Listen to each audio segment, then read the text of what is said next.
पंतप्रधान नरेंद्र मोदी उद्या नवी दिल्लीत पंतप्रधान धनधान्य योजना आणि डाळींच्या उत्पादनात आत्मनिर्भरता अभियानाचा शुभारंभ करणार आहेत। पंतप्रधान धनधान्य कृषी योजनेअंतर्गत देशभरातल्या कमी उत्पादन असलेल्या 100 जिल्ह्यात कृषी विकासासाठी विविध उपक्रम राबवले जातील।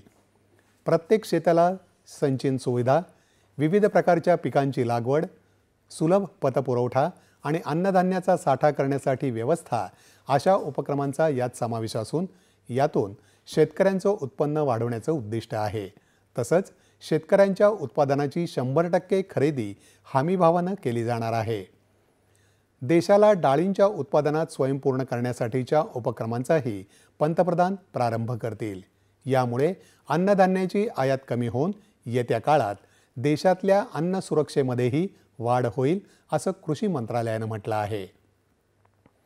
या कार्यक्रमात पंतप्रधान उल्लेखनीय कामगिरी करणाऱ्या शेतकऱ्यांचा तसंच कृषी उत्पादक संस्था, सहकारी संस्था आणि कृषी क्षेत्रातील अद्वितीय कामगिरी करणाऱ्या संस्थांच्या प्रतिनिधींचा सत्कार करणार आहेत। कृषी पायाभूत निधी अंतर्गत राबवल्या जाणाऱ्या 1100 पेक्षा अधिक प्रकल्पांची पायाभरणी आणि उद्घाटनही पंतप्रधानांच्या हस्ते होणार आहे।